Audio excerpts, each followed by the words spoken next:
The October 25th, 2017 Prosper Portland Board meeting is hereby convened. And Pam, will you please call the roll for us? Commissioner Platt? Present. Commissioner Gambetti? Commissioner Moreland-Capuya? Here. Commissioner Myers by telephone? Here. Chair Cruz? Here. Thank you.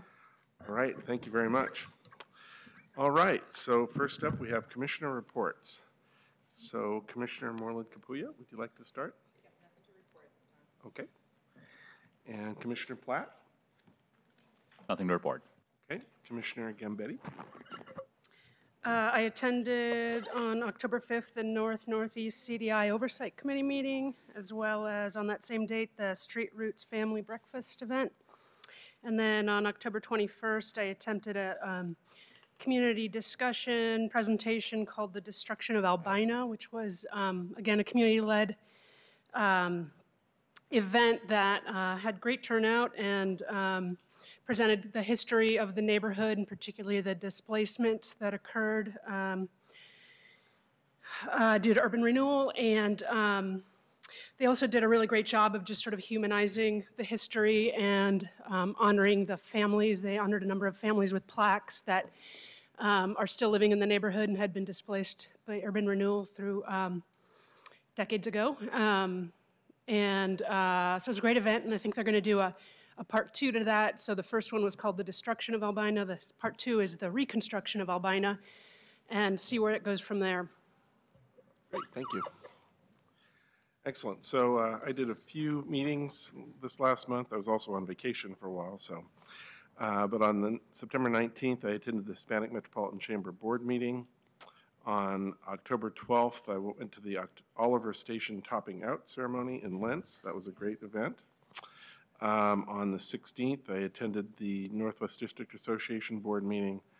And then on the 24th, yesterday, I attended the Audit Liaison meeting with Moss Adams and City Auditor staff. So those are our commissioner reports for this month. And Executive Director Branham. Yes, good afternoon, Chair Cruz, commissioners. Good to be here this afternoon. So a couple things to touch on that happened in end of September and October, and then lots going on in the weeks ahead, so I'll touch on that as well. I had an opportunity to speak to 2 groups associated with the Urban Land Institute in late September. Lots of questions about how our city's growing and lots of interest in affordable commercial space, so very productive. Attended Greater Portland Inc.'s annual economic summit and attended Latino Network's Noche Bella on September 22nd. I also met along with some staff with Portland African American Leadership Forum regarding the Hill Block property development on September 25th, and attended a listening session with Portland Public Schools Board to support Kairos PDX in staying in Northeast Portland and the alignment with the work that we're doing and the Housing Bureau is doing to really support the African American community in North and Northeast Portland. Attended the Urban League's Equal Opportunity Awards dinner on September 26th, and then had an opportunity to join a number of Portlanders in a best practices trip in Brooklyn, New York. In that, we looked at the Brooklyn Navy Yard and at a place called Industry City, which has taken 17 old industrial vacant kind of warehouses and turned it into ground floor maker's space in a really interesting way. So lots of lessons learned that we can apply here. And then also joined Governor Brown and 56 other members from Oregon, public and private sector, on a delegation to Tokyo, Japan for a week of business visits there. It included 12 manufacturers from Oregon, and 4 of those were from the city of Portland, so fantastic to see them talking about how they can continue to expand their reach in Japan. Also participated in the Doing Business in Oregon seminar, and we had an interesting conversation about women in leadership. That was a panel between American and Japanese women. So that was really interesting.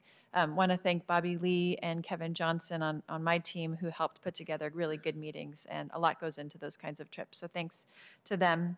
I also had an opportunity to moderate a panel at the Go Green Conference. It's the 10th year of that conference, a lot to reflect on, and want to recognize Pam Neal for her great work on the event. We've been a sponsor over the 10 years as that event has evolved, and so it's really an opportunity for us to talk about our work in the clean tech sector. And the focus this year was on making sure that there are equitable opportunities when we think about the industry and also when we're talking about how to address climate change. So that was a very good, worthwhile conference. Prosper Portland, along with 3 other regional partners, collaborated with Greater Portland, Inc. and submitted a response along with 200 other local jurisdictions to respond to Amazon's HQ2 request for qualifications, or I'm sorry, request for proposals. And we submitted as part of that the post office and other sites within the Broadway corridor. We did it in a very values-focused way and look forward to further conversations. We did involve the Broadway Corridor Steering Committee in that process. And so I want to recognize Greater Portland, Inc.'s work. They put together a 300-plus page document in 5 weeks in a really unprecedented regional collaboration. And also want to recognize Kira Strausman and Bobby Lee and Jared Wiener on our team who did a lot of work on our end to make that possible. So wanted to mention that Prosper Portland has agreed in principle to terms for the letter of intent to sell the land that Vos Day Labor's site is currently renting at 240 Northeast Martin Luther King Jr. Boulevard. It's pending review by our Financial Investment Committee and by the board, but we've committed to sharing publicly where we are in negotiations, so wanted to make sure that you were aware that we have reached an agreement that seems mutually agreeable. So I want to recognize Myra Ariola and Damian Crowder for their work on that, and the whole team at Vos. I think we really have had a productive conversation and look forward to coming back in January with a document that the attorneys and other people have had a chance to review. I had an opportunity to serve as a panelist just today at the International Society of City and Regional Planners, which is going on at the Oregon Convention Center. So this is a national conference. People from all around the world are here to talk about what it takes to develop a strong, vibrant city, and a lot of the issues that we're facing are issues that are faced around the globe. So had some good conversation there. So going forward, just a couple events I want to highlight. So the next North-Northeast Community Development Initiative Oversight Committee meeting will be held here at Prosper Portland on Thursday, October 26th. We'll have an opportunity to attend the Jade groundbreaking event for their Roots to Rise event on Thursday, November 2nd. This is a mixed-use project. It's going to have 48 units of fully affordable housing, transit-oriented development right across from PCC and a really important community center that's being driven by Apano. So want to recognize and we'll be excited to participate in that. And then finally want to put in a plug for My People's Market, which is an event on Thursday, November 9th. This is an event that Prosper Portland, Travel Portland, Partners in Diversity, and others are putting together. It's aimed to advance opportunity for business owners of color and to increase the profile of all of the really fantastic businesses that we have in Portland, both to connect them with the travel industry, to make sure that when people come to Portland, they are aware of some of the local businesses that they could visit, and some of the other professionals who can help to expand and scale their businesses. It's part of the Mercatus online platform that Prosper Portland developed, and it really is the brainchild of Tori Campbell, so want to recognize him and Amanda Park for all of their work, both on the platform and all the stories, as well as My People's Market. So if you haven't had a chance, it's mercatus.com. Which is my market in Latin, and encourage you to go and learn about the entrepreneurs that are highlighted. So thank you. Great, thanks very much. It's a great report. Okay, so next we need to approve the minutes from last month. So I would accept a motion to approve the minutes Move to approve the minutes. Great, thank you. Do we have a second? Second, thank you. All right, all those in favor of approving the minutes, please say aye. Aye. Okay, great, thank you. Okay, let's see. Next, we will have public comment for items not on the agenda. And I have several people here. Looks like Jeremy Seimer, excuse me if I got that incorrect, with SEIU 49. And I assume that everybody's testifying on the same matter. So if you all want to come up together, that'd be great. And then Elisenda Tavera and Alicia Santos. They're both with MBS. Thank you.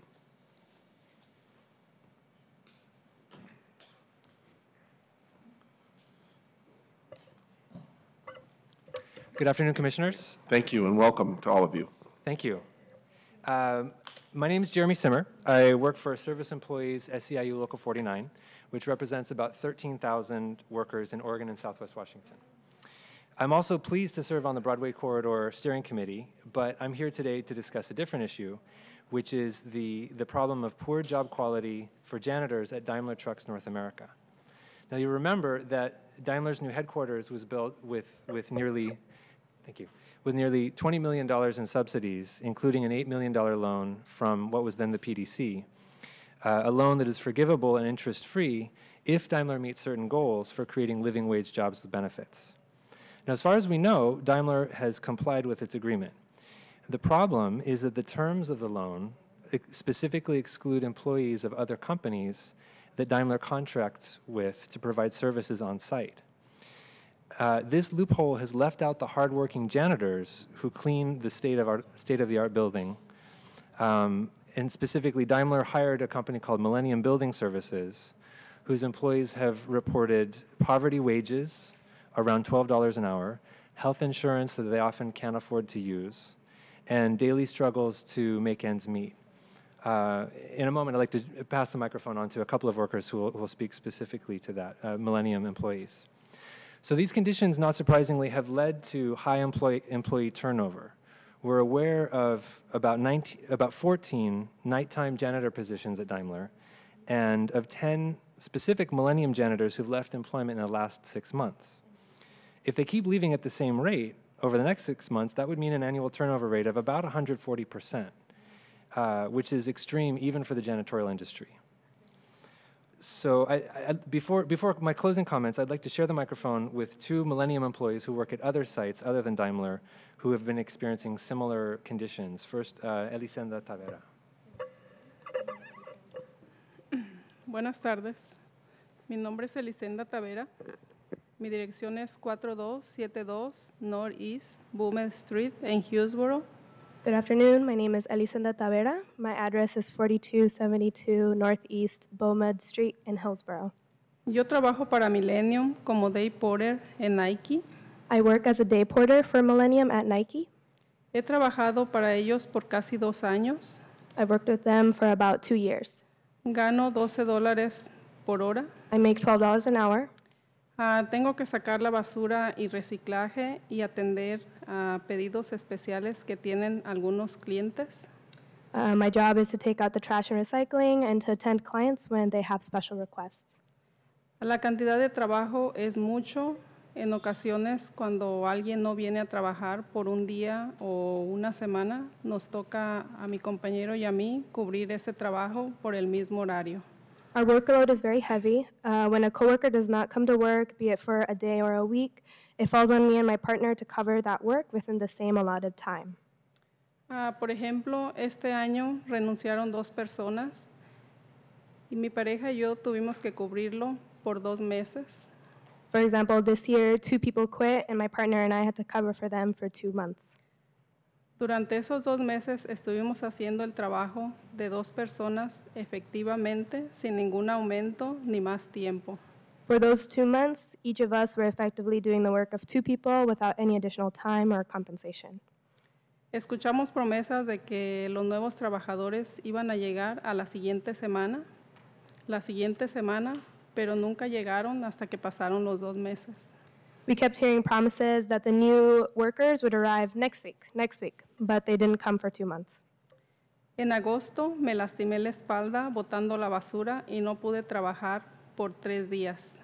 In August, I injured my back taking out the trash, dumping the trash, and I was unable to work for 3 days. Pedí utilizar mis horas de enfermedad y me fueron negadas. I asked to use my sick time to cover those 3 days, and I was denied. Yo junto con unos compañeros hicimos una queja con el Departamento de Labor e Industrias. I, alongside some of my coworkers, submitted a complaint to the Bureau of Labor and Industries. La semana pasada, el investigador de Boli me habló y me avisó que por fin MBS me iba a pagar esos 3 días. Last week, the investigator from Boley called me and told me that MBS was finally going to pay me for those 3 days. Y que gracias a mi queja, ellos tienen que cambiar sus pólizas de enfermedad para cumplir con la ley. And that thanks to my complaint, they have to change their sick time policies in order to comply with the law. Yo estoy formando unión con mis compañeros porque merecemos que respeten nuestros derechos. I'm forming a union with my coworkers because we deserve to have our rights respected. Les pedimos hablar con Daimler para que nosotros, como janitors, también tengamos buenos trabajos. We ask you to speak to Daimler so that we as janitors also have good jobs. Thank you. Thank you. Hola, buenas tardes. Mi nombre es Alicia Santos. Mi dirección es 1001 Bonita Road, Lake Oswego. Hello, good afternoon. My name is Alicia Santos. My address is 1001 Bonita Road, apartment 101 in Lake Oswego. Yo trabajo para Milenio Building. Tengo 12 años trabajando como janitor, limpiando oficinas en Lake Oswego. I work for Millennium Building Services. I've been with Millennium for 12 years, working as a janitor, cleaning offices in Lake Oswego. Por ahora estoy ganando $12 la hora, 75 centavos más de lo que ganaba, que era 9.80, más que el mínimo. Right now, I'm earning $12 an hour, which is only 75 cents more than the minimum wage. Mi sueldo no es suficiente para pagar mis gastos. Tengo que pagar la renta, biles y deudas escolares de mis hijos. Yo compro el seguro médico en MBS y tengo que pagar $140 al mes, y con 12 horas, con $12 la hora no alcanza. My wages are not enough to pay for my expenses. I have to pay rent, bills, and my children's student loans. I purchase also health insurance from Millennium and have to pay $140 a month. Making $12 an hour does not make ends meet.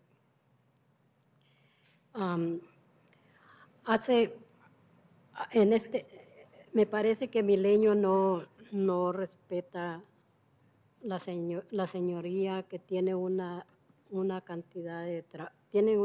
cantidad de trabajo y el trato varía mucho. It seems to me that Millennium does not respect the seniority that one has, and the workload and treatment that we get also vary highly. Después, okay. Cuando hablamos con la compañía no somos escuchados ni respetan. Por todo esto, muchos trabajadores se van. When we speak with the company, we're not heard or respected, and because of that, a lot of people leave. Yo y mis compañeros de trabajo estamos organizando nuestra unión porque queremos que Milenio nos valore el trabajo y que nos apoyen y que nos hagan lo correcto. I and my coworkers are forming a union because we want that Millennium values our work and that they support us and do right by us. Todos los trabajadores merecemos buenos trabajos, sueldos dignos y trato justo, y le pedimos que hablen con Daimler. All of us workers deserve good jobs, fair wages, and fair treatment. We ask you to speak with Daimler. If I may offer a few closing comments, you may be asking yourselves, so what does Prosper Portland have to do with this? We have found that neither Millennium Building Services nor Daimler Trucks have been willing partners in dialogue. In June, Millennium workers and their allies delivered a letter to their management addressing a number of their concerns. But after a brief exchange, a Millennium employee literally took the letter outside and threw it on the ground. Around the same time, we contacted Daimler to request a short meeting with their CEO or his designee to discuss the issue. But Daimler refused, and we chose to show up anyway with a peaceful and orderly group of about 8 people, and Daimler staff refused to accept the letter that we brought and offered instead to call 911. So, Millennium janitors are organizing with SEIU Local 49, calling for equity and for prosperity for all, and we're looking for your support. Although Daimler may well have complied to the letter of the agreement with Prosper Portland for hitting certain job creation targets, we believe they should live up to the spirit of creating jobs for all of the workers within their subsidized building. Specifically, we would like to request that you ask Daimler to uphold responsible janitorial contracting standards, meaning that the contractor compensates its workforce at or above the prevailing wages and benefits, improves worker retention, and respects and encourages the rights of their workers to organize and bargain collectively if they so choose. Thank you for your consideration. Thank you. Any questions, comments? No? I have one question. I noticed that Ms. Tavera and Ms. Santos both work for MBS under contracts with Nike. Have you contacted Nike and interacted with them on this issue? ¿Quieren hablar de eso? ¿O contesto yo? No. We have contacted Nike. We're in dialogue with a number of Millennium's different clients. Got it. And we haven't received a direct response from Nike yet, but we have had some engagement with their property manager. Okay, thank you. Mm-hmm. Thank you. Right, thanks very much. Thank you. Can I just ask quickly, so is that true that Daimler's in compliance with any of the requirements based on the loan that Yes, it is my understanding that they are in compliance with the E-zone component of it. I'm looking to Bobby because he's closer to it. But yes, that they are currently in compliance with the agreements that we have with them. Yes. One more question.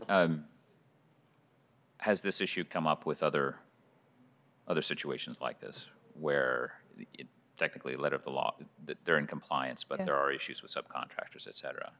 I'm not familiar with it, but I think it's actually an issue apart from this, but it's an issue that's come up in the Broadway corridor framework conversation, and I think even within the E-zone policy change that went before City Council, I think City Council raised this as an issue as well, so I think we can begin to address it from a policy standpoint going forward. But I am not familiar, I'm not aware that this has been raised in other situations. I think we would be happy to have a conversation with Daimler, and Bobby has put in a call. Bobby has been? Do you want to come forward? Yeah. Bobby Lee, Economic Development Director. I did meet with Daimler on this issue. They're under what is called, the Enterprise Zone Program, and it's the old policies that they're under because they've been established for a while. The new policies that you adopted and the City Council adopted will address this issue. But because it is under the previous Enterprise Zone Program, they're grandfathered into that policy. Within the Enterprise Zone Program, however, there are some tools to address this. So we did offer that to Daimler. It's called the Enterprise Zone Training Funds. And so it's part of tax abatement funds that they can be redirected to address this issue. So we did offer that and offered also mediation if they would come to the table. And so that's as far as we were able to go. And so we'll continue to pay attention to this and correspond with them and urge them to come to the table and negotiate. Great, thank you. Thank you. Okay, our next item, number 8, is an information item. It's an update on the 10th and Yamhill project, and Lisa Boif and Amy Nagy are going to present on this.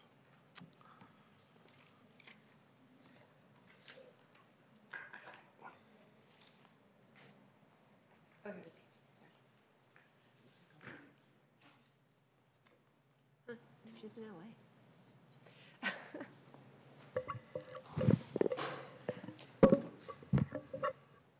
Hello, Commissioners. Amy Nagy, Project Manager here at Prosper Portland. I'm Kira Straussman, the Director of Development Investment Leases in LA for the ULI conference. So we are here today to update you and provide some technical information on the 10th and Yam Hill Garage project. In particular, the status of both the renovation, our master lease with the Bureau of Transportation, as well as the tenanting strategy.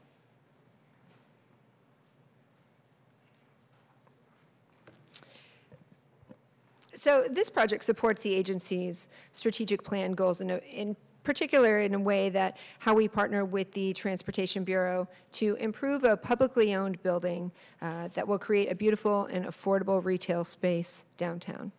We'll be prioritizing wealth creation opportunities for minority and small local businesses whom we will seek to tenant the space, while drawing visitors into a unique and eclectic shopping experience, and using a portion of the retail revenue that's generated from this to support Prosper Portland's mission of building an equitable economy.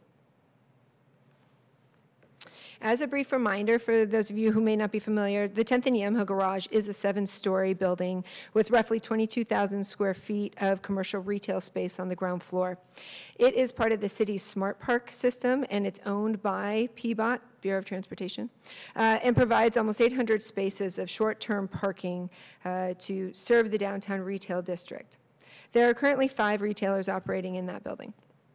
So PBOT moved forward with a renovation project that is addressing the deferred maintenance and making major improvements to the interior and the exterior of the retail areas.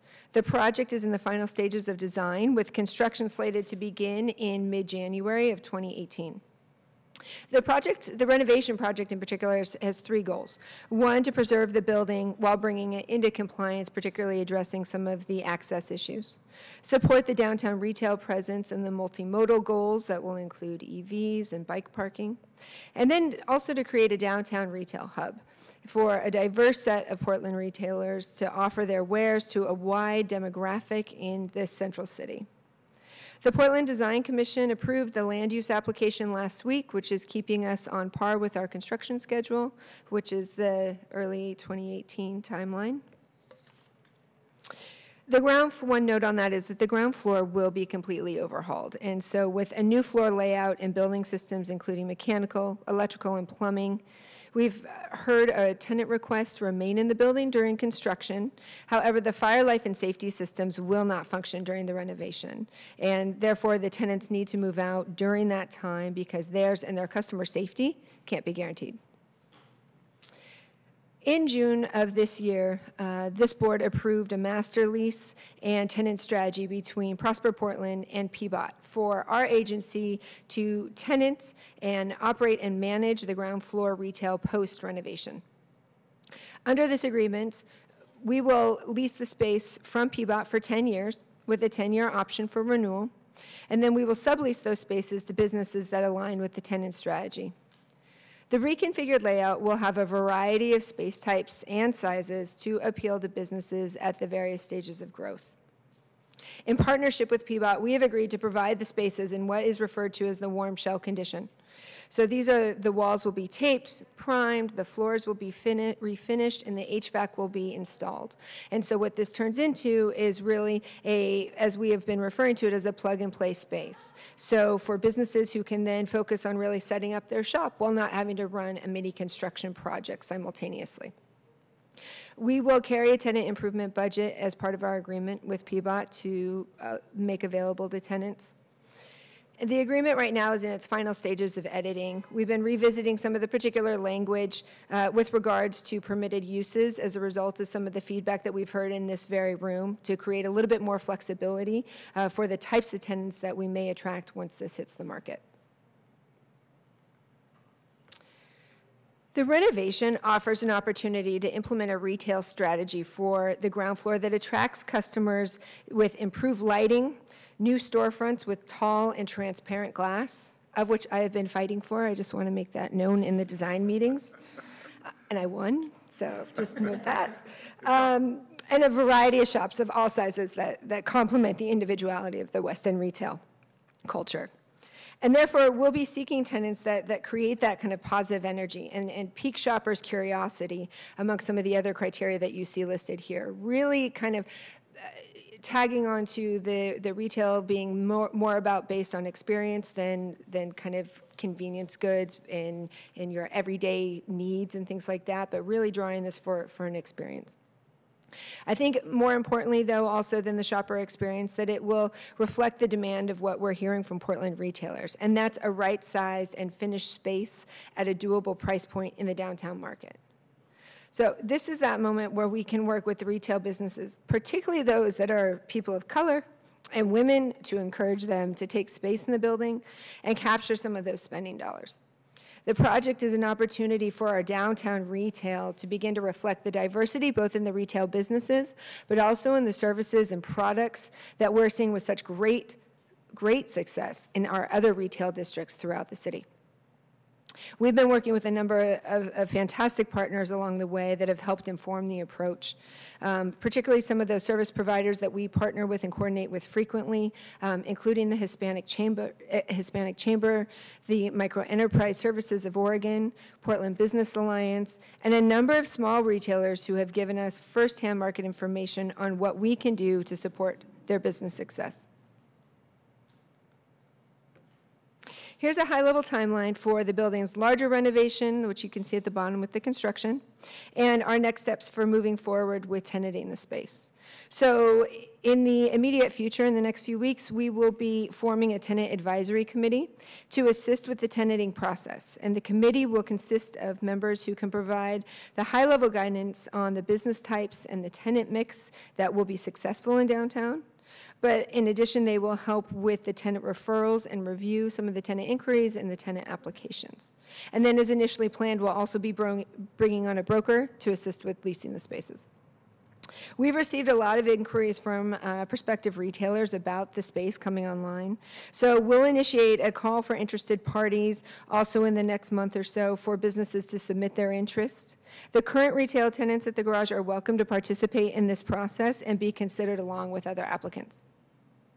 This will be followed by a formal application process, and the applicants will be based on, the applications will be selected based on the tenanting goals and really their business viability and some of the other information I had provided back in June with regards to business plan, experience in the industry, et cetera.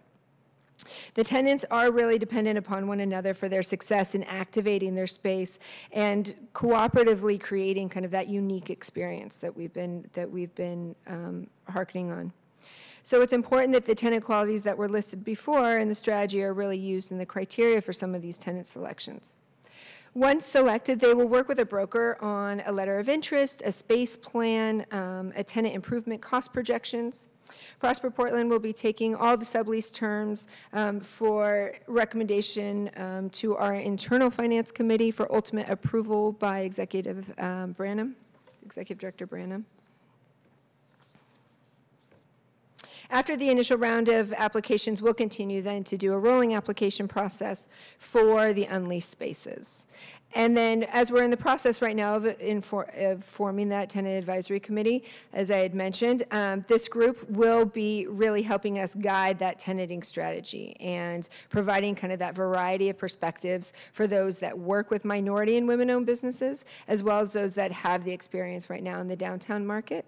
So, for instance, at the moment, we have Hispanic Chamber, a representative from Commissioner Saltzman's office who oversees PBOT, Portland Business Alliance, who's also been kind of collecting inquiries and keeping a list, a downtown retailer who we will identify, as well as a broker once we retain them, and then members of Prosper Portland.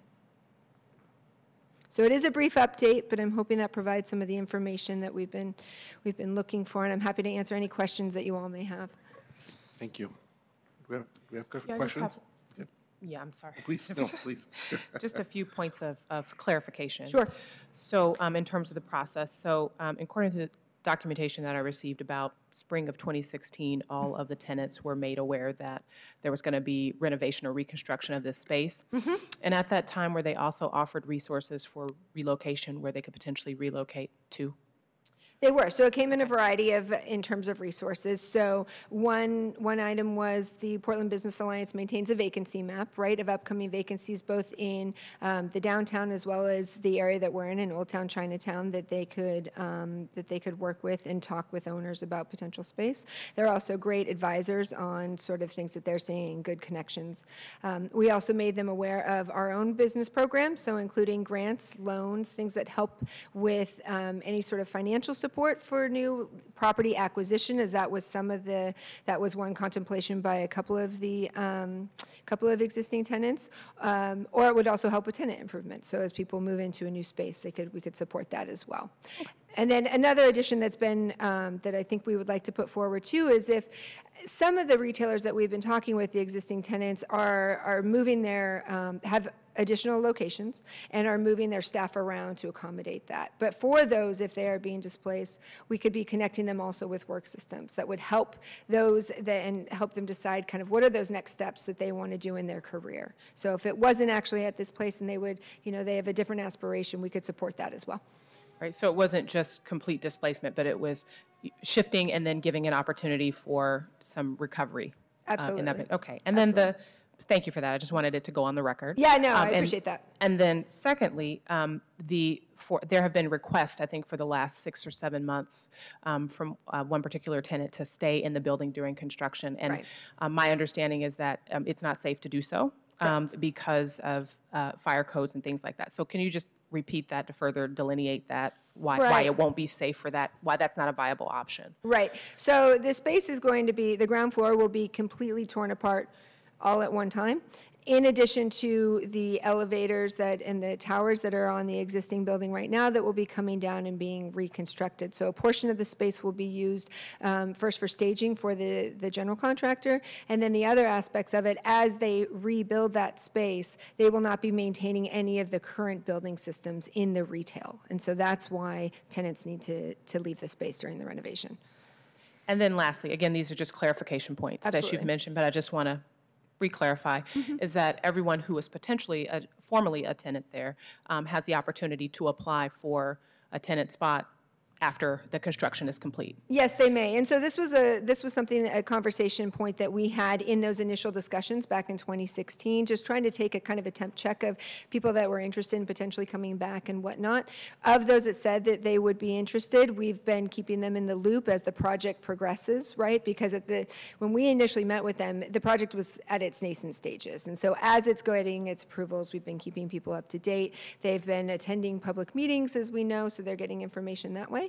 And then as we launch this tenanting process, which I have to just note is really predicated on us finishing up this master lease agreement with PBOT. But once we move into that tenanting process, then we'll be letting everybody know, the existing tenants included, that they may submit for interest. Wonderful, thank you. Sure. So Peterson's has indicated that they would like to come back. Have any of the other existing tenants expressed the same? There was one tenant, and I don't want to name them, there was one tenant that initially said they would not be interested. However, and then they've been kind of lukewarm, so I don't know if they would plan to submit or not. Other tenants were not interested.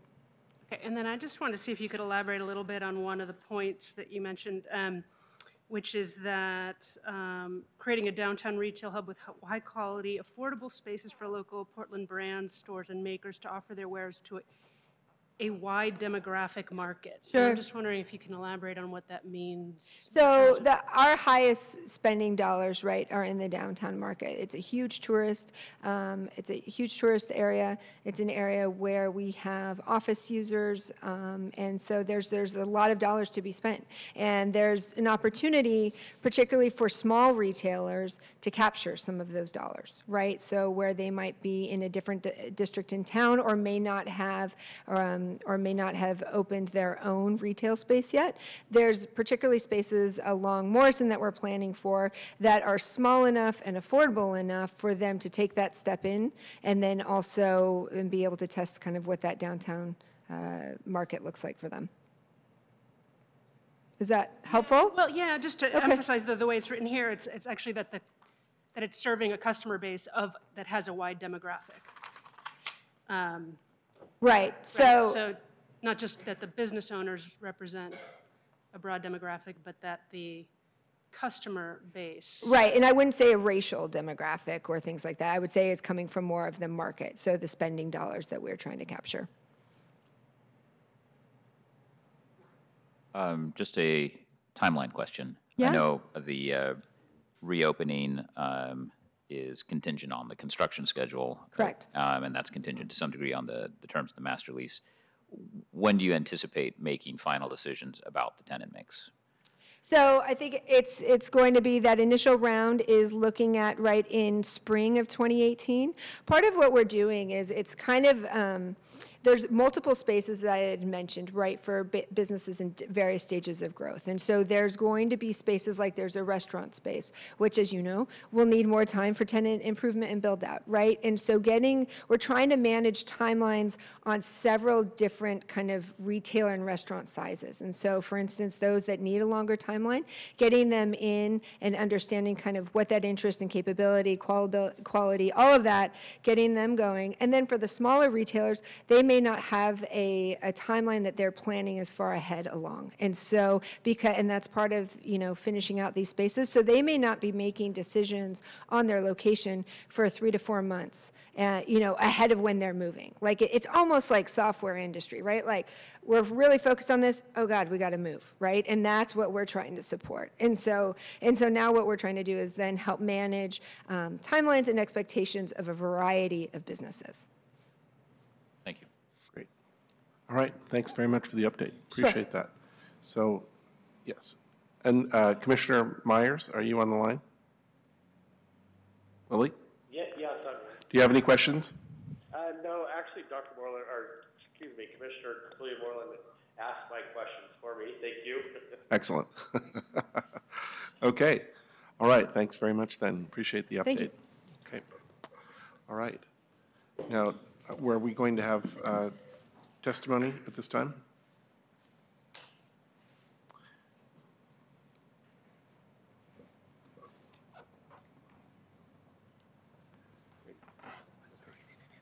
Okay, no problem. Great, thank you. Okay, so we're going to have two individuals testify. Doug Peterson from Peterson's on Morrison and Jill Hermanson. So welcome.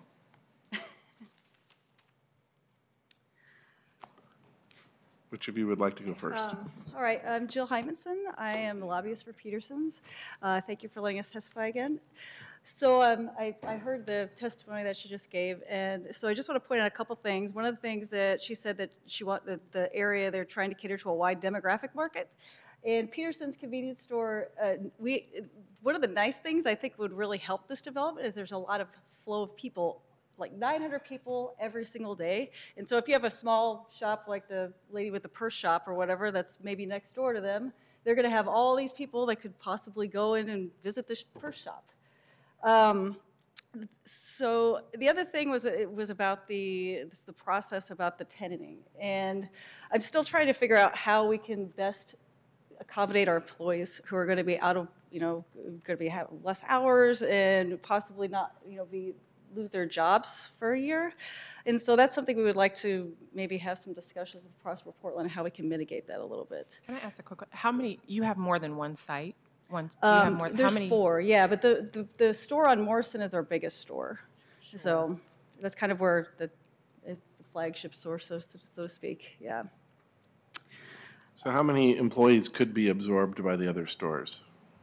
Well, we have approximately 28 employees, and they work between the stores. Other than the manager and these one backup support person that is always at the Morrison store, they work back and forth.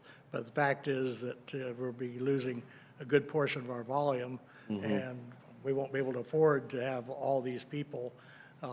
And all of them are very concerned about, what's going to happen. And I, quite frankly, value my employees very much and think highly of my employees and try to protect my employees. And it just seems like we should somehow be grandfathered in the right to first refusal or something now, so that I can tell my employees, we're going to be there. Right now, the way it's worked, the guidelines that were set up for the new spaces, they're half the size of our space, and our space is less than 2,000 square foot. We couldn't operate in 1,000 square foot. It just wouldn't work for us. The guidelines, they said with multiple locations, they would be less considered if you have multiple locations. Well, because we knew this was coming, we bought another location and have a fourth store, but that's working against us because they're saying that's too many locations to be considered. They also said that no alcohol could be sold to go. Well, we sell alcohol, but primarily our business is in microbrews and craft beer and in fine wine, fine table wine, primarily Oregon and Washington. And that's where our business is, and it's mainly to tourists, or a lot to tourists. And microbrews is where all local is where the market is, and it's not problem alcohol. We don't carry the problem alcohol, never have. So they just got so many rules that are ruling us out, and I think it's purposeful. I don't know why. Like I say, there's 900 customers a day, and I left off petitions the last time I was here, but they've added on a whole lot. This is the number of people that have signed our petition. And I'll just read off one here. It says, my mother worked, this just came in. My mother worked here when I was 4 years old. I am now 23 and a mother too. And I frequent this store now.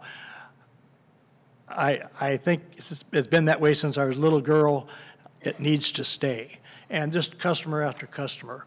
And as far as during construction, you know, I don't know, I worked for Fred Meyer for 24 years, and a good portion of that time I remodeled stores for Fred Meyer. I was the merchandise end, working with the construction workers, and we always found ways to keep things open and moving. And that's just good customer service, taking care of your customers. Now in this case, think about the building. There's construction on the two ends, major construction. But I walked with some of the contractors that are working on the building or bidding on the building, and they said that the storefronts are all going to stay the glass that's there now for some time. They're not going to change the storefronts to keep the integrity of the appearance of the building, and not going to do that for quite a while. I'm looking at why can't we stay there, serve the customers, sell the IHOP pass cards that, or Hop Pass cards. I keep International House of Pancakes kind of in my mind here. But anyway, it's the Fast Pass, and customers can come in and buy the original card, and they can also upload any amount of dollars on it so they can ride the train, and we're open all hours that Max is open. Now, we're in the middle of the block. The Max station is going to be open, and people are going to be standing out there in front of the middle block. Is that a safety hazard? Our store is back undercover, so nothing's going to get dropped on our customers. Might get dropped on the Max customers standing on the corner. I don't know, but we want some certainty now. And I think the business has been here for 34 years, well, it'll be 34 years in December. Should have some priority, especially when it has such a customer base. And this is what the market that we're looking for, is all these people, the customer traffic, all demographics. We have it. Thank you. All right, thank you. Questions and comments? Yes, Mr. Peterson. I think your manager's testimony, the last meeting we had was compelling, because you do take care of your employees. That shines through. You mentioned you have 20 employees total currently. 28, excuse me. And you bought a new location. Is that already developed? Oh, yes, yes. Okay. It was formerly the Georgia's Market up at the corner of 12th and Stark. Okay. And we saw that as an opportunity. The lady that owned the convenience store there had a stroke, and her husband was running it, and she's up in years, and he didn't really want to run it. He wanted to, spend more time with his wife. And she called me and indicated that she would be interested in selling the business. And I really hesitated, but it's such a good location with high traffic, similar to the Morrison store. It's right next to Pearl District, right near Powell's Books, and right across from Jake's Crawfish House, and just a good location at 12th and Stark. Is it the same square footage as your current location? Yes. It is, okay. So in other words, there's a way to mitigate some of the Right, yeah, employee and shift with losses, right? merchandise, it's all current merchandise, we'll just move it to other stores. Right. A good portion of the fixtures belong to various companies, Coca-Cola, Pepsi, and such, and So- they'll just pick those up. So from your employee standpoint, though, in terms of maintaining your current employee count, you'll be okay with that with this new store location? In other words, okay. We're about, I don't know, I got 4 stores, but probably 35 to 40% of my business is coming out of the Morrison store. So the highest sales per square The highest foot. sales at the Morrison Yeah, store. okay. And, right now, every 2 weeks, just the line employees, and it's not including taxes on the line employees, but I have a payroll over $10,000 that they actually go to them every 2 weeks. And then I think about $2,600 in taxes are withheld. Well, that's for federal tax, and then I said to the state too. So pretty soon it adds up to real money, and obviously I can't keep that going if I have less dollars in the till. Sure. And so it's, I had to hire more when I opened that store, and I absorbed some employees from that store also. So just for my understanding, what would you say is the minimum square footage that you would need to operate a Peterson store? 1,800 to 2,000 square feet. And what's important is some decisions now because of the elevations. I understand they're going to change the elevations of the floor there to more meet the sidewalk. I understand all that. Right. But whatever they do, there'd have to be, elevation be the same for one store. If we had 2,000 square feet rather than the small 1,000 square foot spaces, we'll have to make sure it's all on one level, and that has to be planned now. Sure, yeah, absolutely.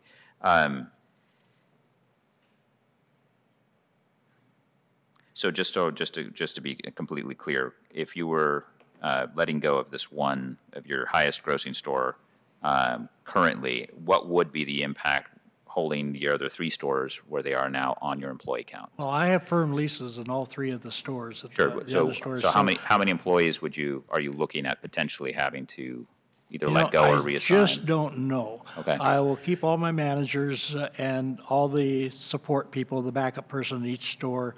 I'll realign things and everything. Sure. But obviously, some of the part-time people are either going to have to be let go or their hours are going to be cut an awful lot. Right. Now, there is some attrition that happens. I've lost a couple employees that have gone on to other things, so we have that too. But fact is, I won't be able to afford what I'm spending now on wages. Right, right. Thank you. Thank Appreciate it. Other questions? Yeah, Kimberly or if Amy can just address the criteria again for getting back in. So there are 2 issues that you guys have raised. One is the having 4 multiple locations, and the other, the sale of alcohol. Yeah. Not issues, but if you could clarify. Right. Should we call up staff, and then I'm happy to start that, but Sure, yeah.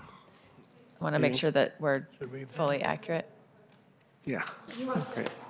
Yeah, why don't we? Yeah. Thank you.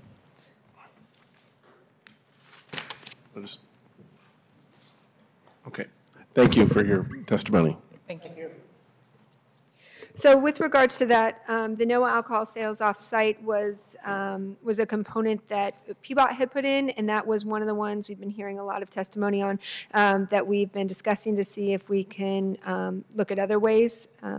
And so that's one that's been a point of contention in the master lease, and we're still working through. In terms of the number of locations, that actually is a guideline, and that ranks more in prioritizing different retailers and businesses. And so that's similar with our PIP grant guidelines, right? And so it doesn't mean that they're precluded from taking space in 10th and Yam Hill. It just means that we would try to prioritize other businesses that do not have a downtown location, or maybe do not have a large number of locations and need that access. So kind of going back to the who benefits question. Thank you. Other questions? Commissioner Myers, do you have any questions? No more questions. If I might just add a couple thoughts. So, I think one of the things that we have heard in the process is that we really want to make sure that there is support mechanism for the employees. Commissioner Myers brought this up with us. I think multiple people feel like we need to make sure that there is a way to support those people who have been employees. And so we have followed up with our partner in Work Systems. And so Bobby Lee, who is sitting next to you, has established a way that we believe we can have individual conversations with employees who might be impacted during this time period. So that is something that we can proactively do, and we can do it as early as next week through our partners with Work Systems, and they have a WorkSource partner who I think is well equipped to handle this kind of limited term dislocation. So that's one thing I wanted to make sure that we talked about. I think the second is that these policy guidelines that were brought forward really were recommendations and were attempts at expressing our values through the strategic plan. To the extent that the board feels like we need to change those guidelines, that's well within the purview. And so if it feels like, we went in with an orientation of like, we really need to use this as an opportunity to create wealth in an area of the city that where there are a lot of resources, and so we want to make sure that there are small businesses who are able to access that. If the board feels like, we also want to use this as an opportunity to maintain a diversity of types of businesses, I think that's completely something that we could discuss either here or in the future. There's nothing that's like binding policy about that. Those are just those are the draft criteria that we've put forward. So I'll add that. Okay. Thank you. All right. Thanks very much. Appreciate the update. Okay. We'll move on to the next item then. This is an information item on an update on the Broadway Corridor project. And Sarah Harpole will lead that discussion. Thank you, Sarah.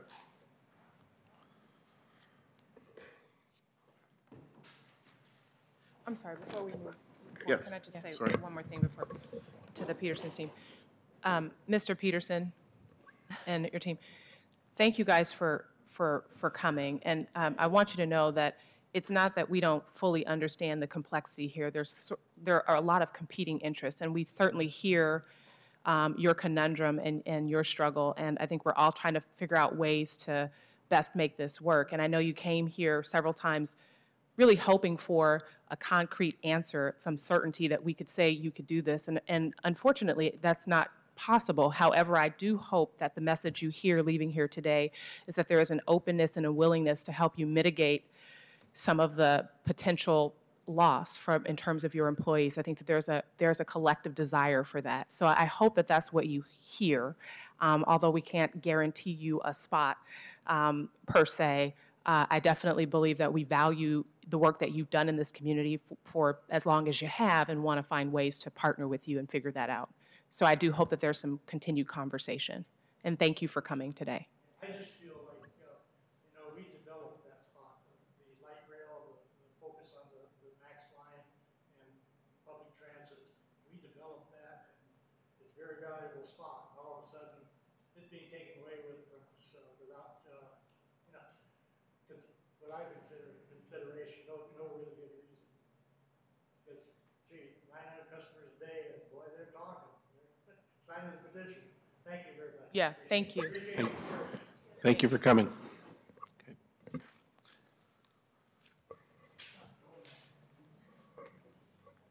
Good afternoon. I'm Sarah Harpel. I'm a project manager in the development and investment team, and I'm here today to give an update on the Broadway corridor. In particular, we're at a significant point in the process, so it's one of the wonky things I think I get excited about. We are in the process of finalizing our request for qualifications and seeking a development partner for the project moving forward. I wanted to spend a little bit of time talking through the components of the request for qualifications. We are finding a careful balance of making sure that we have kind of clear discussions with our steering committee and with the board to make sure it reflects the values we want, while not kind of issuing the full draft request for qualifications prematurely to ensure we have an equitable process moving forward. So in your packet, you should have an outline of the RFQ components. I'm going to highlight some kind of key items as we move forward. We also want to provide some context and background of some of our foundational assumptions moving forward. This will be review for some members of the commission, but we felt it was important background to highlight as we move forward. I have 3 meaty chapters here, so I'm happy to pause for kind of clarification as we move forward, and then I want to make sure we have an opportunity for input on the RFQ before we close. This is the Broadway Corridor study area. We have added, since some of you may have seen the map most recently, we have added the Broadway Bridge site, which we also control what sits under the Broadway Bridge just across from Union Station. In total, the study area is about 32 acres, most notably includes the 14-acre post office property, but also includes a number of other properties controlled by Prosper Portland. This includes Union Station, so we are working with a federally funded grant right now to do a full assessment of the station, including how we can better activate and integrate the historic station and its transportation functions within the area. Additionally, we've had conversations with Greyhound about their interest to potentially downsize but maintain their presence within the area. And then TriMet is interested in expanding its transportation services to the area with the extension of the Division Transit line and find additional bus layover facilities. So it's kind of a transit-rich area that needs to have those additional operations accommodated, but we're also looking for a high-density mixed-use development. And so there's a number of moving pieces as we move forward. The acquisition of the post office site has been a long-held goal of the City of Portland. It is projected to be able to accommodate about 10% of the forecasted growth that will occur within the Central City by 2035. So it's a significant opportunity. We've done a preliminary assessment of what it would take in terms of investment in infrastructure to accommodate this growth in other areas of our region. We estimate it would take about 400 acres of land and $100 million of investment in infrastructure compared to what we believe we can accomplish here on this site. This slide shows where we are in the process. So in 2015, we completed the Broadway Corridor Framework Plan, which really informed the go, no-go decision on the ability to acquire the post office property, as well as City Council's approval of a $40 million line of credit to make available the resources we needed for acquisition of the site. That led to the acquisition of the post office property in September of 2016, and the post office is actively working on their relocation site near the Colwood Golf Course. They are expected to be off of their existing location towards mid to late 2018, which is when we could kind of first break ground. Since May of this year, we have been convening a steering committee to inform our process moving forward. So we've spent the last 6 months together really kind of working on our agreements of how we will partner moving forward, kind of doing orientation of the multiple aspects of the project, and then having a pretty robust discussion around the goals, values, and priorities for this project that are informing their request for qualifications. And so we are just now in the process of kind of pivoting out of that phase of work with the steering committee and kind of preparing for our development planning phase, and as well as our evaluation of their development partner coming forward. When we completed the 2015 framework plan, we did kind of an internal pause, and we completed a racial equity impact assessment to really do an audit of past practices and projects to see where we had comparable goals, or we had missed opportunities, or had unintended consequences, so we can kind of learn from those lessons and have that information shape our process moving forward. So kind of some of the high-level findings are shown here on the screen, and that has informed the approach that I am discussing with you, or describing today. The racial equity impact assessment has 2 additional phases of work that are kind of continuing to be underway. The first, most significantly, is engaging with the steering committee to inform our project goals moving forward into the solicitation. So we started that process much earlier on than we might have typically done, as well as doing a robust outreach process to making sure we have kind of a comprehensive list of stakeholders we're engaging, and a robust process there to make sure that we're engaging others who might not typically have been engaged in this. And we've hired Lara Media to help us with that process. We recognize that this is a different approach, but there are also some similarities to past projects. So the technical aspects of the project remain the same. Our dependence on kind of the overall health of the region and our economy remain the same, but we are also kind of doing our engagement differently. As I mentioned, we brought on the steering committee earlier than we might have typically done with other projects. We have been very clear from the beginning that we expect there to be a community benefits agreement that goes along with the redevelopment of the post office property and other parcels within the corridor. And so through the development planning process, we will be holding conversations about the desired community benefits that will be ultimately embedded into that agreement. And then, as I mentioned, we're working with Lara Media to make sure we have a robust engagement process. Part of that includes funding 8 organizations who participate in our steering committee so that they have the resources and the capacity to engage in the way we want them to. We recognize they are frequently asked to serve on various committees, and that's not their primary reason for existing, and so we want to make sure that we kind of recognize the ask that we're putting forward of them. The public process, as I mentioned, is extensive. It has a number of players. So kind of at the heart of it is our steering committee. They will meet as a full body and then also periodically as 2 different subcommittees focused on community benefits as well as urban development. They provide input to our executive committee. This is a combination of Prosper Portland, Portland Housing Bureau, and Mayor's Office leadership, as well as some subject matter experts regarding social equity, public infrastructure, and district systems, legal counsel, and capital markets. So they sit also as advisors to this process. Commissioner Myers is also a liaison from the steering committee to the executive committee to make sure that there is continuity between the discussions of those 2 boards or those 2 organizations. There are a number of different decision-making bodies depending on which aspect of the project you're looking at. So ultimately, any recommendations that come out of the executive committee are brought forward by Executive Director Branham and the Executive Director of the Portland Housing Bureau, and they could go forward to the Design Commission, to this board, to City Council, and to others, depending on which component we're speaking to. We've put together a public partners technical team. So this is our other bureau partners, utility partners, TriMet, Portland Streetcar Inc., to advise us on some of the technical aspects and help us ensure we are covering what we need to cover for the formal master plan approval. We also anticipate the developer will be a peer advisor. So we are seeking the engagement of a developer early on in this process. So we're ensuring that the plans and the priorities and the public benefits that we're putting forward can actually be implemented upon completion of that work. And so they will be a part of that process with us. We recognize also there are a number of technical experts and stakeholders who would like to be engaged in very specific aspects of the project. So we are kind of mapping out now where there will be certain focus groups or opportunities to engage in a much more in-depth way on specific topics as we move forward, as well as holding our more traditional forms of engagement, such as public open houses, online forums, in-field surveys, and other ways to engage the community more broadly.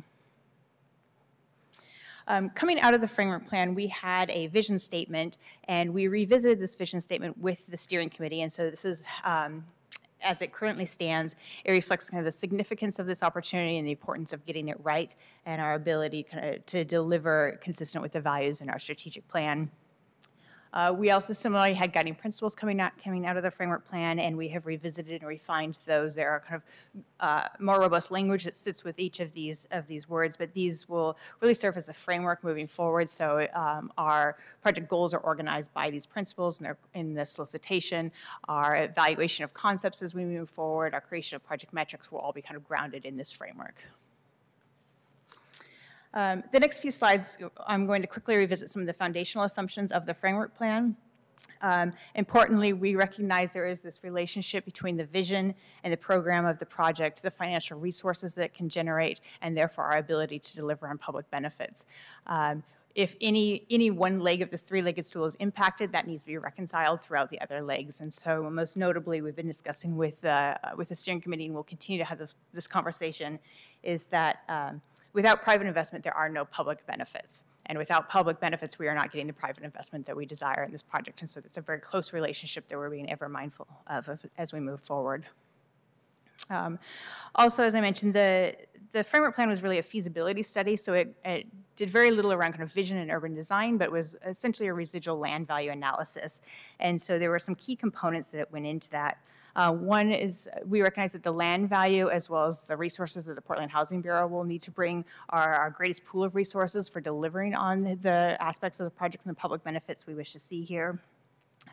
This is impacted directly by the density of the site as well as the amount of public infrastructure we need to deliver. And so I'm happy to report that City Council recently approved the increases to the height and the floor area ratio on this site. So those are now in place consistent with the framework plan, and that we are continuing to work with the Bureau of Transportation on an ongoing update to the transportation system plan to reflect the 2 streets that you see here, the street grid going through as our primary public streets.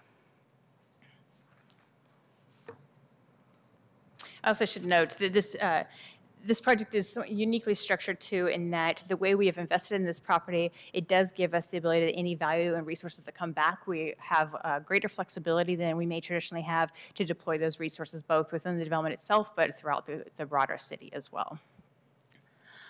We've been emphasizing with the steering committee the importance of finding a qualified development partner. We are dependent on the private sector to delivering approximately 3/4 of the resources we need to deliver on this project. We need a project who recognizes our values and who will commit and stay with us through this process.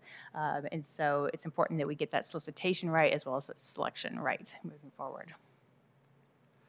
There are some identified public resources, and they have various use or requirements or restrictions. And so with that, the line of credit needs to be repaid by June of 2022. We are dependent on or assuming that the initial land transaction on the post office property will make available the resources we need to make that repayment. We also have about $20 million in tax increment financing included in the River District budget, and then about $5 million of transportation system credits committed. There may be the opportunity to bring additional resources to bear, but they also will have requirements tied to them. Additionally, the Portland Housing Bureau needs to identify approximately $53 million to deliver on their portion of affordable housing units that they anticipate directly investing in. There will also be a component of the affordable housing that is delivered via the inclusionary housing program as well. We are currently looking at the ability to reuse the existing building. We do have an obligation to retain the retail function of the post office, and so whether we do that in place for some interim period of time or relocate it into the immediate vicinity or in early phases of development, we're kind of exploring the pros and cons and constraints of those opportunities. We also know that there's a lot of interest in the interim activation. So the framework plan projected about a 15 to 20-year development timeline for the full post office site. So there's a lot of opportunities to both and need to activate the space, as well as using it as a tool for early community engagement and kind of creating community in a space as this district evolves. Pause on kind of background and context and process before I get into the RFQ. Is there clarification, or shall I keep going? Can you just clarify, so the post office needs to stay, just those small retail functions, so you haven't decided whether to take down the building? We know eventually we will, but during the early phases of a development, we may explore the ability to retain some or all of the building. We could potentially mothball the portions that are not used by the post office or seek to retenant them or do a partial demolition. So we're kind of exploring those different scenarios and costs. And Sarah, I just want to make sure that the post office, the agreement that we have is that the post office sort of front office will remain within a 1/4 mile of the area, or what are the stipulations? It's not necessarily on the site itself. Yeah, it has specific boundaries. I believe it's Lovejoy, 405, Burnside, and NATO, but I'm approximately, I can get you the specific streets, but it's kind of that general area. How much private funding are you anticipating you'll need? For the post office retail portion, it will be none. So it's one of the obligations that we need to deliver. They require that they own the space. It has certain kind of use requirements tied to it, and so there wouldn't be an additional revenue stream coming from that. Thank you. So moving into the solicitation, the development offer that we're putting forward seeks a development partner who will kind of have two primary roles. The first is serving as an advisor, as I mentioned, through that development planning process, which includes the formal master plan just for the post office property itself. And then they will also have exclusive negotiation rights for the post office property. They will not be compensated for this work, but ultimately their compensation is the exclusive rights for negotiation. We are seeking, either party could part ways if it is not a successful partnership, but we're hoping that we find the right partner that can kind of deliver on that goal with us. The Portland Housing Bureau owns approximately 16% of the development rights of the property.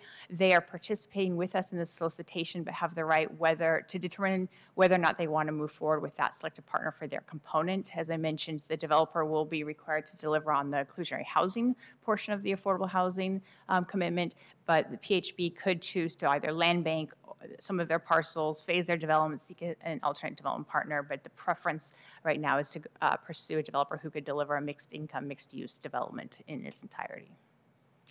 The RFQ also notes our financial objectives and requirements, and that is to repay the line of credit. We're also seeking an ongoing revenue stream coming off of the transaction. We're not prescriptive in how that occurs, but we are asking the developers to provide input. It could include a long-term ground lease or some other purchase transaction that has a participation mechanism moving forward. And so we're both doing our homework to inform kind of what best meets our goals, but we're also asking for the developer to provide input on that. The steering committee, and over the next few slides, you'll see a lot of text in orange, and that kind of highlights where the values and the input of the steering committee are flowing through this document and the evaluation process. The RFQ is ultimately kind of seeking our unicorn partner. It's our catalog project. We're putting out all of our hopes and aspirations, and we want to find the partner who has the best fit. We know that there's unlikely to be a team who can deliver on all of these things. We are expecting development teams to form so that they can best meet our requirements, but we know it's unlikely we will find the perfect partner. But we are putting out goals and values that speak to our ability to have a robust, proactive, transparent engagement process that has clear metrics and measurable outcomes. We're seeking kind of clear commitments as outcomes to this project. We want to strengthen the multimodal network within the area and make sure we improve accessibility to and through the site. We are looking to promote social equity through reducing disparities and delivering kind of clear and meaningful public benefits through this project. We're seeking to foster economic and wealth prosperity and recognize the opportunity that this site serves in delivering quality jobs to a large anchor employer within the site. We are seeking to demonstrate our leadership and sustainability in meeting the goals of the Climate Action Plan. And we desire a unique, aesthetically stunning, mixed-use neighborhood that feels welcoming to all. So we're kind of putting all of our hopes and aspirations out on the table at the forefront. In response, we are asking development teams who are interested in responding to describe to us their experience, as well as how their past performances demonstrate success across these goals that we have articulated as being important for this project. As I mentioned, we expect teams to form, particularly with local expertise or affordable housing partners, so that they can best meet kind of our desires. For the evaluation process, we have two kind of buckets of evaluation criteria. The first we're calling minimum criteria, and the second is evaluation criteria. And we've been using the job description analogy to kind of help articulate this. And so the minimum criteria are the evaluation, the threshold evaluation that staff will do. It's those minimum qualifications you see in a job description, the criteria that you must be able to meet before you exit HR and move on to the hiring pool. The goal here is that we make sure that there is not an unqualified development partner who moves into the evaluation process, but at the same time we're balancing not wanting to prematurely eliminate anyone from consideration by the more robust evaluation process moving forward. And so we've tried to minimize, but be very clear about what these criteria are. They speak to experience in public engagement, diversity in past projects and business practices, a green infrastructure, and commercial tenanting as being kind of non-negotiable for the post office property. We want someone who can deliver on the scale of development we seek here. As I mentioned, anyone passing this threshold will then move forward to an evaluation committee who will use a more robust list of evaluation criteria that, again, these are more subjective, but they speak to the goals and values that we've put forward in the solicitation. The evaluation committee will then shortlist the top 3 candidates, and this number may change depending on how many responses we get, but they will ideally shortlist the top 3 candidates who will present their kind of qualifications and make their pitch in a public forum, during which time the steering committee will provide us input on which candidate they believe best aligns with the values and guiding principles and goals that they have put forward in the solicitation. Ultimately, the executive committee will put forward a recommendation for the preferred partner, and we anticipate bringing that to the board at the April 11th board meeting. We did have a meeting with the steering committee last night or yesterday afternoon, and it was kind of the conclusion of their 6 months of work of informing the priorities that are living in this document. And so we felt that much of the feedback we received could be integrated into the document as we're finalizing it this week and into next. But to call out a couple things, one is making sure we have clarity when there are very specific targets that must be met. So making sure we very clearly articulate our policy requirements, and we're clear that those are minimums that we expect to exceed moving forward, so the developer at least has that level of clarity. It does speak to, while the notion or the importance of a community benefits agreement is referenced throughout the document, making sure that's also embedded into the evaluation criteria of a partner's willingness to enter into that agreement and or their past experience with an agreement. We received a lot of edits that focused on kind of clarity, specificity, changing the emphasis of various goals within the document. And then we also had some questions and discussion around process. One, making sure we had a transparent way of reporting out on background checks that we might be doing as teams move forward. We did have a lot of conversation around, again, those initial threshold criteria. Not every kind of guiding principle or theme is reflected into those threshold criteria. In particular, the kind of connectivity and transportation, as well as the vibrant place and open space, are not kind of stated as minimum criteria, and there was some thought that they should be. So we had a conversation around that. And then, again, kind of how do we manage expectations? We're kind of putting it all out there, and how do we, without having kind of clear priorities around the goals, how do we make sure that kind of we don't have gaps in what the partner can deliver, and that we're finding the best fit across all of those values?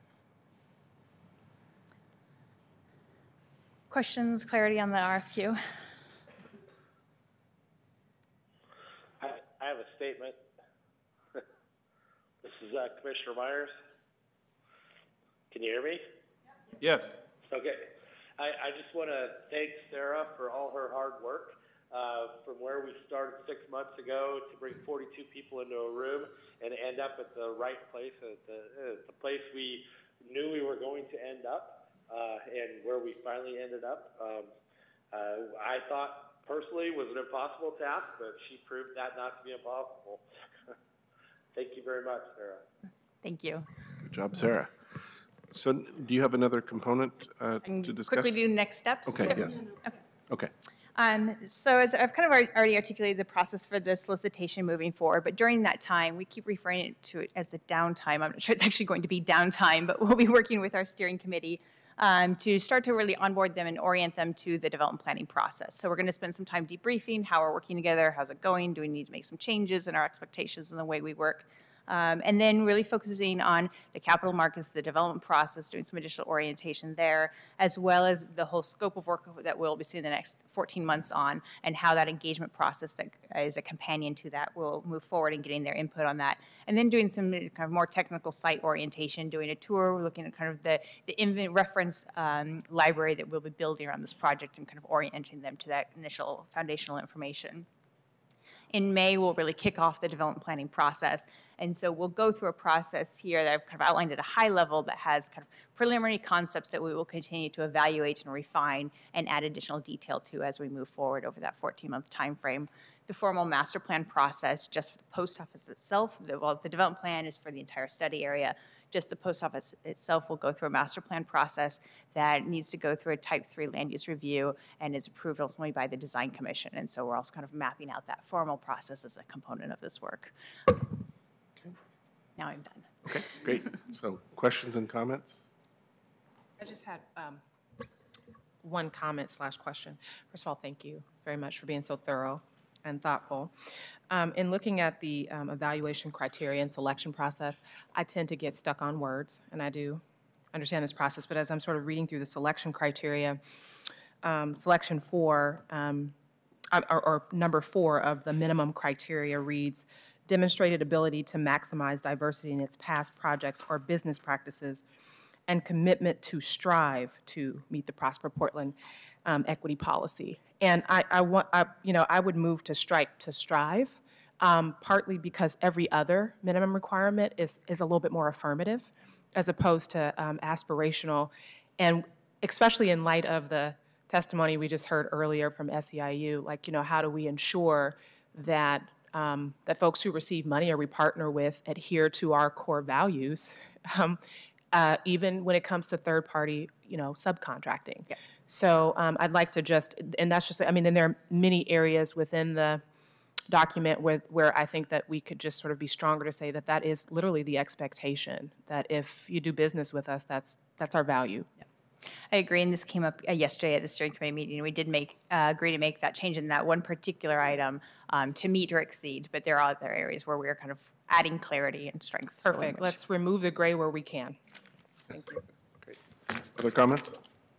Yeah, just huge congratulations. I think this is a landmark moment where this, after years of planning, is going to turn quite real here in the next few months. So Yes. congratulations. A couple of things which I know you and I have talked about, but for everyone else's benefit. One is offering the first right to this developer for 14 acres of property in downtown. I mean, this is 15, 16 city blocks. It's massive, and most likely having the capacity to do that means you're going national. You're going to some, big national developer. And so can you talk a little bit about the process that you took with the steering committee to kind of get to that decision?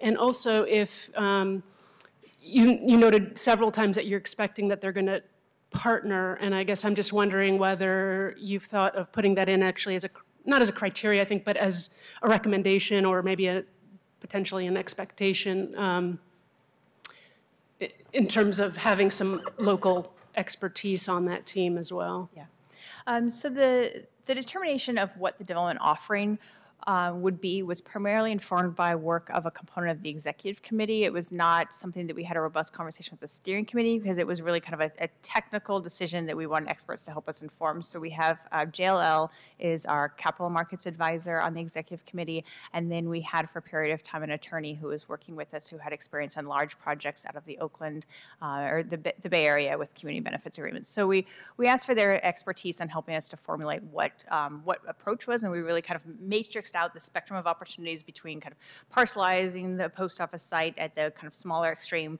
and then the full Broadway Quarter study area at the largest extreme, and then phased or kind of various options in between that spectrum. Ultimately, we came forth with a recommendation that we did for a few reasons. One, we have the line of credit we need to repay, and so having a developer of scale and capacity who could deliver that amount of development in the first phase was important. There's opportunities for district energy systems or other kind of district-wide approaches that are better, are more easier to pursue when you are working with a single development partner or a couple development partners rather than kind of maybe 11 partners across an area.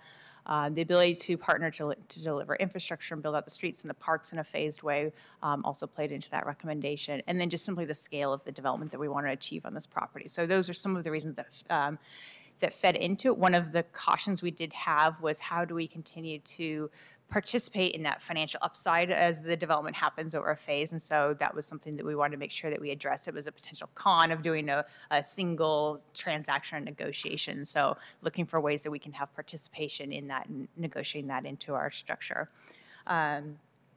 And in terms of partnerships, it's not currently called out into the request for qualifications, but based on our conversation and also the conversation last night with the steering committee, I think we can add some clarity around our encouragement and openness to it. So developers are very clear that we would look favorably upon partnership arrangements, and they wouldn't be maybe it wouldn't have points against them to have a new partnership where maybe they haven't worked together in the past. We're looking at kind of the individual components of that team and their ability to then deliver as a whole. So we can add that language. Great, thank you. Other comments? Commissioner Myers, anything else? No, nothing further. Okay. All right, well, thanks very much. I think you've done a great job on this, and I would just add, I'm really impressed with how thorough this is and the great deal of thought and consideration that's gone into it. The one thing I would encourage would be adding to, well, it's in the list, but I think it would be great if we could have a developer partner who really could swing for the fences in this project, given the fact that this is such a huge project for the city of Portland, and it's not going to come around again for another generation or two or three. You know, it would really be great if we had something that was truly distinctive and unique here, I think. So that might be more of a design commission issue. Is that a baseball reference? So we want a home run? Right, a home run, there we go. Right, no striving, right. No, just swinging's not enough. We have to have a home run. Okay. Can I just, sorry, one more question. I really like the process, and I like that you have a community open public presentation piece to it. Are you anticipating getting any community input that feeds into the decision making? I mean, is it just to have it sort of be transparent and then the selection committee, or is there any, do you anticipate having any mechanism just to get some community input? So via our steering committee, and many members of our steering committee represent organizations where they have a broad constituency who sits behind them, and so that they're kind of liaisons to that process. And so I think in terms of formal input into that evaluation process, that has been our mechanism. I think we know that there is a lot of interest in seeing who's presenting and who are proposing on the project. So it's part of our reason for having the public forum. But I think to have the evaluation criteria most informed by those who have kind of sat with us in the room and struggled through the opportunities and challenges of this project, and to recognize their role in that was important. Also. Excellent. Well, thanks very much. Could I yes. just, Sorry. so I know that this is not an action item in front of you, and so I don't, we're not asking for a vote on this one, but I did want to just note that this is something that we are going to proceed with. So if there are specific areas as you reflect on it in the next week or so that you'd like to make sure that is really included, please let Sarah know. Obviously that can happen now and we'll take that and incorporate it, but we do, we are kind of documenting all of this, putting it in, but ultimately, as you well know, this is something that we need the board to feel really comfortable with. And so there's a lot of information here. I think, people want to absorb it. And so to the extent that you have additional perspective on it as things evolve, please feel free to let us know or share that right now. Okay. Great. Well, thanks for your great work. Appreciate that. Okay. So our next item is another information item. This is an update on Prosper Portland's asset management portfolio approach. And Kira Strassman and Amy Edwards will present on this. So welcome, Kira and Amy. Thank you, Commissioners and Director Branham. I'm Kira Strassman, the Director of Development and Investment. It's a pleasure to be with you today, and I want to thank you for the opportunity to serve the goals and values of the citizens of Portland. I'm one of the newest employees here at Prosper Portland, and really you've seen a showcase of the team that I'm leading now here. So this is just yet another chapter. We're going to talk about our asset management approach and give you an update. Amy is going to give you the meat. I want to set a little context for you with my comments. I came from Pittsburgh, where I ran the real estate division for a very similar organization. We had 1,500 properties, and I also had some purview over the public school properties as well as the city of Pittsburgh. So taking a portfolio approach has been my approach. We're working here at Prosper Portland on a strategic vision of our future as we approach a financially sound future. Asset management is a big part of that. What you're seeing with the team is putting Prosper Portland in a position to comprehensively approach a new approach to asset management as part of its financial sustainability. That's going to mean doing business differently. This set of objectives means a new approach to our work. It means bringing along new staff with specific expertise around the business of asset management, real estate markets, building performance, and construction oversight. What we're about to talk to you about today is one of the many manifestations of how we at Prosper Portland are working differently. Our new asset management team, headed up by Amy Edwards, has been working to move the agency towards operationalizing our values and allowing us to make long-term decision-making around our assets. In addition to new team members, we needed to ensure that we have the correct tools to proceed with what we think are the most strategically valuable decisions. So that means retooling our efforts. Let me put this in a little bit of context before letting Amy get at the meat on the bones of what we're talking about with asset management and get into it more substantively. In the past, PDC acquired property, assuming a short hold time or a relatively short hold time in the development cycle as we converted properties that were intended for redevelopment. Our approach to stewardship was just to keep the shell going and make sure the property was safe for citizens around it. With our business goals and our community goals and our equitable goals, we have new values and new ideas around stewardship, and we're going to need the new tools and new approach to assure them. Today, Prosper Portland has both redevelopment goals and a hallmark around equity and investment that we're going to need to be a lot more transparent about how we're proceeding with real estate, particularly in this case. We want our buildings to be good neighbors. We want to preserve the value of the public assets that we've been entrusted to us. We also want to make good on the business goals of the organization as we make new investments. So the hallmark is to preserve the asset's value, to improve the productivity and income that are coming from the properties that we intend to hold on to, and to keep the building in very good sound condition. So this presentation is really how we're delivering on some of our shared goals of prosperity for all as Portland continues to grow and change and thrive. So with that, I'm going to turn it over to Amy Edwards to tell you what I'm really talking about. Good afternoon, Chair Cruz, Commissioners, Executive Director Branham. I'm Amy Edwards. I'm the Asset and Investment Manager in the Department of Development and Investment. So bear with me, this is my first time with this audiovisual system. I'll do my best. So as you know, this is an information item. We're not asking you to make any decisions today. We just want to give you an update on our asset management procedures, our approaches, our current systems, our proposed changes, just to give you, as Kira said, our vision for operating assets in the future. A little overview. In your briefing packets, you got some of this information and a lot of what I hope you consider beautiful maps. But in some, we have 54 properties. We have a very interesting collection of properties, everything from industrial buildings like the Nelson Building up off in Kenton. We have vacant lots. We have parking garages, we have Union Station, a lot of different types of asset classes to manage.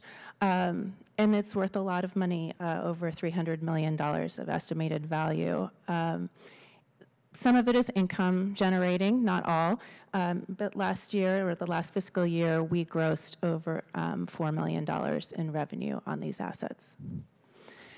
So as Kira mentioned, we have a new strategic vision, and with that comes the need to make some changes and improvements. And what we consider 4 key principles of sound asset management, software, policy, capital planning, and property plans all need some fresh set of eyes. And as Kira mentioned, she is relatively new. I'm new as well to the agency. Our team members, including Ian McLeod and Amber Breckenridge, Ian is new as well. So we have 3 new sets of eyes on this. So hopefully with the combined new eyes as well as the continuity of our existing team member, we're going to bring some skills and experience to move the agency forward. The first pillar of this principle is the software. So as Kira referenced, we had a previous approach to property which involved looking at properties on a case-by-case basis or a project-by-project basis. Now, as we're pivoting toward a portfolio approach, we need to reevaluate our software and to make sure that it allows us the ability to adequately manage these properties in their totality. So we went out to the market, we talked to our partners, we did research, and we learned what options were for property and asset management, and quickly learned about some options that we should be exploring. We went out to competitively do a competitive RFP process, and we selected Yardi Systems, which is the industry standard for property management, and it now has an asset management module as well that we understand people are very satisfied with. So we will be concluding our contract with them shortly, and we hope to have it fully implemented by the end of the fiscal year. The benefit of this change is that we will be able to increase our staff efficiency.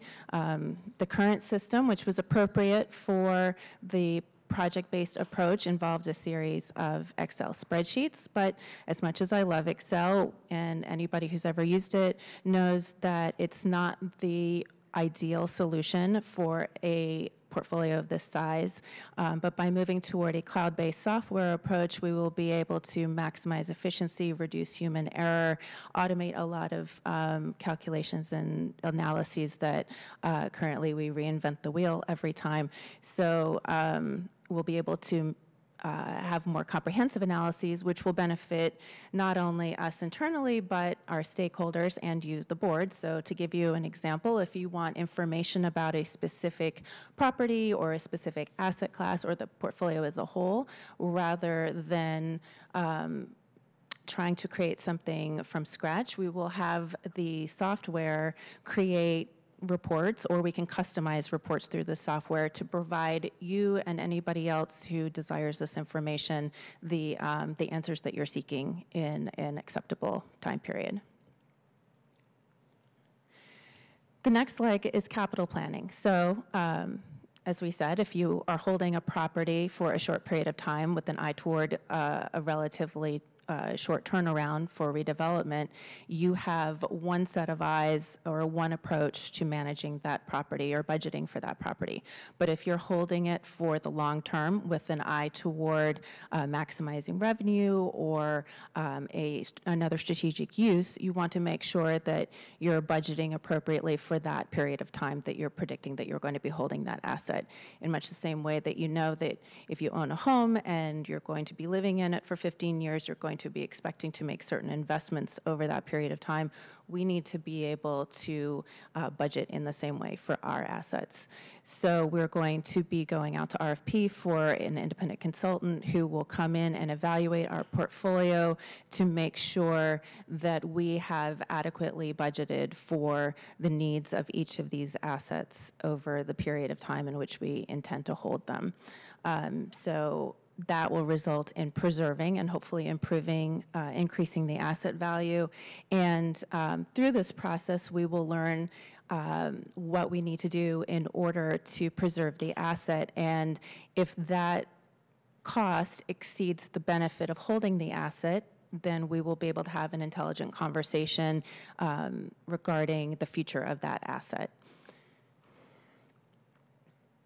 The third element in this process is, or rather the fourth element in the process, is the individual property plan. That is going to be our roadmap, or a handbook, if you will. It's going to increase our communication and transparency. Everybody's going to know why we hold an asset, what its goal is, how it fulfills our strategic plan goals, how it fulfills our equity plan goals. It will give you a sense or an understanding of where that asset fits into the portfolio. You'll understand what the guidelines are for operating that asset on a daily basis in terms of how we are good stewards of public funds. An example of an equity goal that would be outlined in a property plan may be how we lease that property, if it's a property that what we will be leasing. You'll be able to see if we contract with a third party, how our contracting process meets our equity goals. But you'll also understand what we expect from the property on a financial basis. Based on our long-term business plan, what we are targeting in terms of return expectation. And as you can revisit this plan, you can see whether or not we're actually performing on all of these elements. So again, the goal is to steward the assets in serving our agency goal of an equitable, innovative, financially sustainable agency. We'll be able to generate revenue or maximize the revenue generated so that we can redeploy that capital in our communities. And we can refine our processes such that we can ensure that we're meeting our equity goals, primarily to making sure that if these properties have a leasing element, that we can prioritize leasing them to businesses owned by people of color, women, and long-term business owners.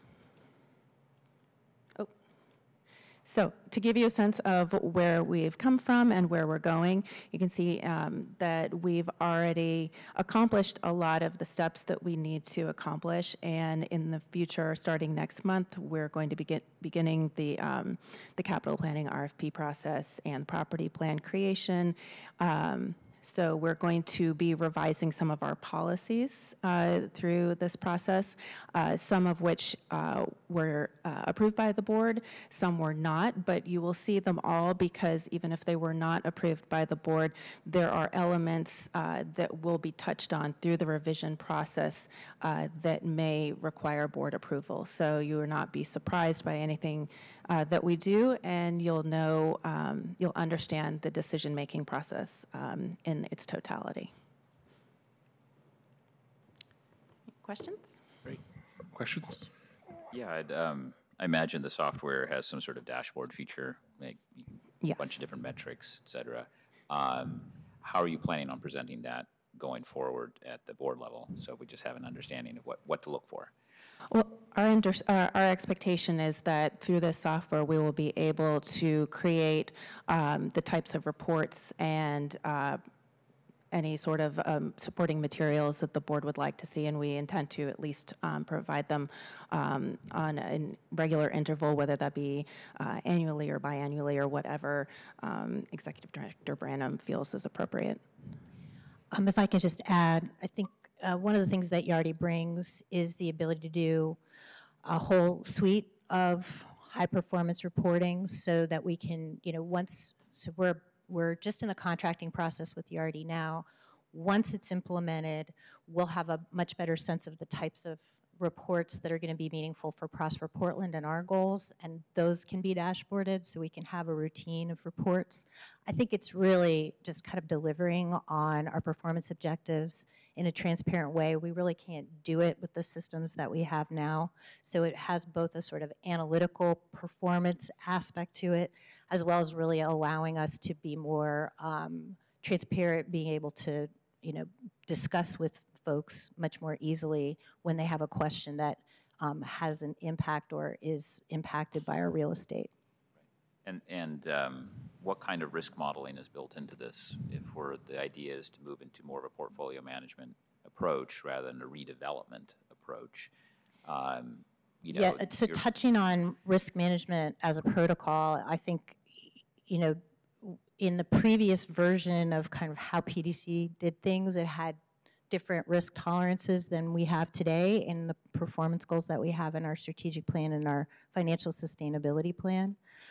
So there are ways, not just with Yardi, but in this entire approach to asset management, that we'll be able to call out a whole suite of risks and be able to comment on them. So not just performance risks or financial risks, but others as well. Other question? Just a comment and partial question. I think it's fantastic to create efficiencies, increase transparency, and to use it as a tool to maximize revenue.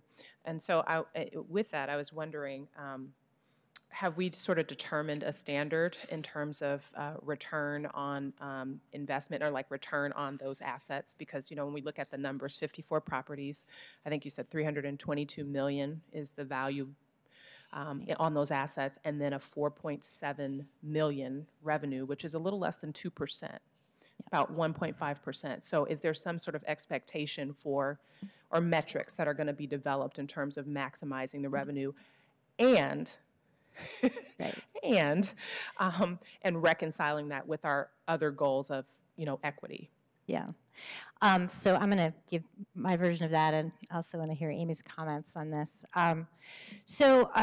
Our strategic plan does give us guidance on what our return on investment is for a handful of market-ripe properties. So all of our 54 properties are not in the highest value markets, so they may not be as appealing to the market, but I think we've characterized some of the properties as available to the market at a market rate, and we intend to produce that at a market rate. So if we sell it or transact in any way, ground lease or leasing it, we know and we'll know better what ones are marketable at a market rate and which ones aren't. So our business model for the organization's sustainability is to across the portfolio have a return that, that meets those goals. And that will be high returns on those places where we think we can command them and still deliver on our mission goals, and maybe a lower rate of return on some of them where mission is more the focus.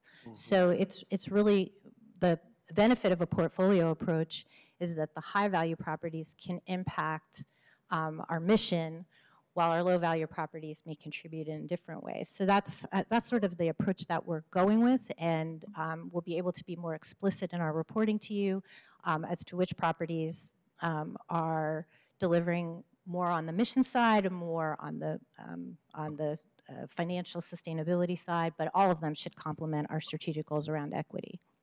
Nobody gets off on that one.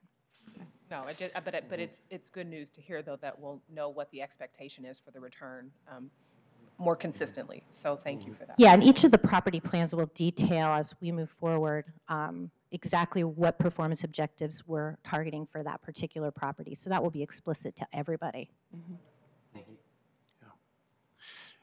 Yeah, this is great. I'm pleased that we're doing this for a lot of reasons. One question I had was whether the Yardi system includes comparable and market data, just to kind of track where we're at, or do we sort of collect that data and input that into the system ourselves, or how does that work? Just, I mean, so for example, if you had a property and you kind of had a ballpark where it was in the market versus what our actual return is, that would be useful information, I think, for the board and for management too. Will the system accommodate that? I don't know if the system produces that kind of data, but our colleague Ian, our marketing and leasing coordinator, is a former broker, and so he has a lot of contacts in the industry. So he draws on local market data. We also are subscribers to other services that provide us that market information as well. In terms of incorporating that into reports, we can certainly give you that comparable data so that when you look at our performance, you can compare it to what other properties in that market are performing at. Yeah, that'd be great. Thank you. Okay, other questions, comments? No? Okay, well, thanks very much. Thank you for We your appreciate attention. it. Great project. Thank you. Okay, well, if, are there, Commissioner Myers, do you have any last comments? No, sir. Okay. All right, any other comment? Okay, then. All right, the October 25th, 2017 Prosper Portland Board of Commissioners meeting is now adjourned. And on time. Good job. Right on time.